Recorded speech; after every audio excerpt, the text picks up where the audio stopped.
Imagine someone you love just vanishes, gone, and you're left with this awful uncertainty year after year. That's sadly what the families dealing with Gary Ridgway, the Green River Killer, went through. It's just awful. It is. And in this deep dive, we're going deeper than the headlines ever could.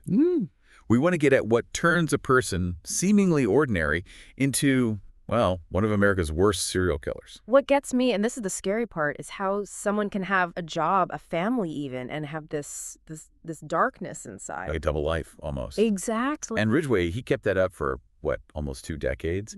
To figure out how, why, we're diving into the psychology, the research, those investigation files, trying to put together the pieces of Ridgway's mind. Yeah, it's like we're trying to get inside the mind of a monster, right? Yeah. See what made him tick. The psychopathy, the sadism, frankly, the hatred of women. Right there, let's start with his early life. A lot of what we read points to a rough childhood, maybe the root of it all. There's definitely something to that, his relationship with his mother especially.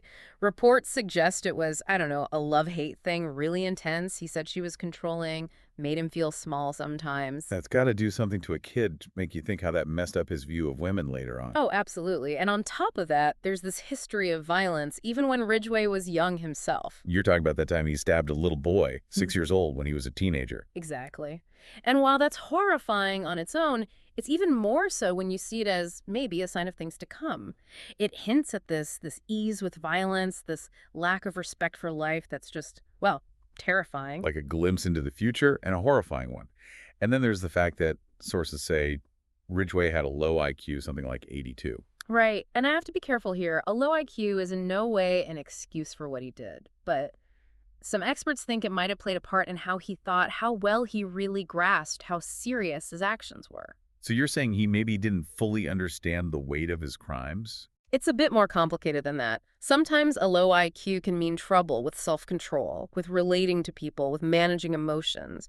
It's not that Ridgway couldn't tell right from wrong, but those other things, plus his childhood, his view of women, it might have all come together to push him down this road of violence. A recipe for disaster, basically, ending in unimaginable pain. Awful to think about. And speaking of the crimes themselves, we have to talk about how awful they were. This wasn't just taking lives. This was about power, control, a level of just messed up that's hard to grasp. And that's where the sadism comes in. It wasn't the killing itself that he got off on. It was having that control over his victims, a power dynamic that disturbingly went on even after they were dead. You're talking about the necrophilia, right?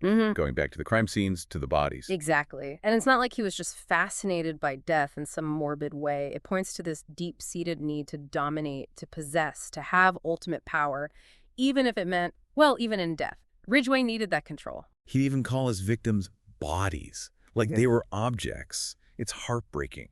And the fact that he went after women who were vulnerable, especially sex workers, women on the edges of society. It shows he was calculating, cruel. He knew who people wouldn't miss as much, whose disappearances might not cause a stir. It's a reflection of, well, a deep hatred of women. Misogyny, fueled by his own issues, his twisted desires, and that messed up relationship with his mother we talked about. He wanted to punish, to control, and these women tragically became the outlet for that. Even his own words give us a peek into that mind of his. In interrogations, he admitted to hating these women, seeing them as, and it's chilling, disposable. And with each murder, he detached a little more. The line between reality and his own twisted fantasies got blurrier. He called it an addiction, something he couldn't stop, this compulsion. It's a reminder that even in the worst parts of the mind, there's a kind of twisted logic sometimes. And through it all, the families, the victims' families, they were living their own nightmare, holding on to hope, but facing that fear, that not knowing. To have someone you love just disappear like that, days turn into weeks, months. Years go by, no answers, just an empty space where they used to be. It's hard to even imagine that not knowing is bad enough, but then to have that go on, hope fading. And for Ridgway's victims' families, it was made worse by, well, by a society that didn't always get it. You're right, sadly. There's this stigma, especially for victims on the margins involved in sex work. Instead of support, they got judgment. Their disappearances almost ignored, like their lives didn't matter as much. That's awful. To be treated like that on top of everything else. They'd lost someone, and then they had to fight to even have them recognized as victims, as people deserving compassion. It's like their pain was invisible. And the media, which you need to keep the case alive. That could hurt too, you know? Imagine seeing your loved one's face everywhere, all the details of what happened over and over again. Reliving it constantly, it's just cruel. And then, just when it seemed like it would never end, like hope was gone, they catch Ridgway, 2001. But even then, even with him caught, there were new, complicated feelings to deal with. Because of the deal he made, right. To avoid the death penalty, he gave up the locations of more victims. Yeah, and for some families, that brought closure. They could finally, lay their loved ones to rest. But for others, it was infuriating. It sparked this whole debate about what justice really means. How do you let someone who did that, who took so many lives, how do you let them live, even in prison?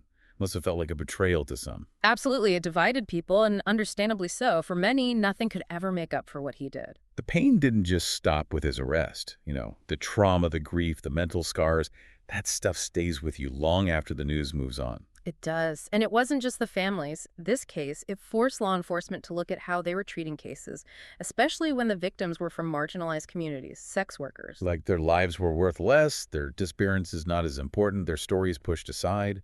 The Green River case, it exposed that.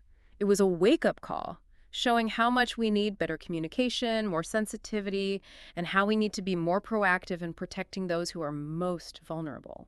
It's just really sad to think about how the system failed these people. So in all of this horror, what finally led to Ridgway being caught after all that time? Yeah. You mentioned DNA earlier, and I know that was big. It was huge. Remember, this investigation went on for 20 years. At the start, DNA technology, it was nowhere near what it is now. So they had evidence, but couldn't use it to directly connect Ridgway. Right, like having puzzle pieces, but no way to fit them together.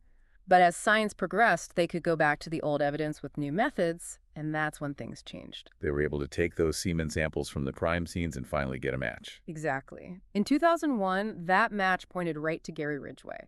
But it wasn't just the DNA. The dedication of investigators, getting witness statements, that was crucial too. The sources mention some of Ridgway's victims actually survived their attacks, barely escaped. Their stories must have been chilling, but so important for the investigators. Absolutely. These women, they provided key details. What he looked like, his truck, even how he acted. Little pieces of information that, when you put them all together, helped build a much clearer picture of the man they were looking for. It's almost like Ridgway's own need for control for calling the shots is what got him caught in the end. Because he agreed to show them where some of the bodies were to avoid the death penalty. Yeah, he wanted to be the one to tell it, to hold on to some of that power, even while confessing. Exactly.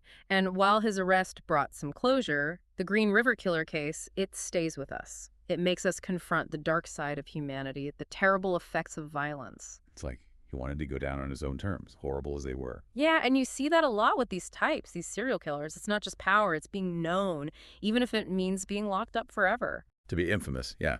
So when Ridgway confessed, showed them where the bodies were, it was his way of controlling the story, making sure everyone knew his name, what he did. Exactly. And as much as that bothers us, it also makes us think, right, about evil, about what makes people tick, about the really dark parts of being human. How can someone do that? And scarier, I think, is, could we know someone like that? Someone who seems normal, but isn't. That's terrifying to think you can't always tell who's dangerous. right. And I'm not saying be suspicious of everyone, but it's about noticing patterns. If someone never shows empathy, breaks rules constantly, uses people, those are red flags. Like monsters don't always look like monsters. They blend in. The more we know about guys like Ridgway, the better chance we have to protect ourselves. That's exactly. Knowledge is power.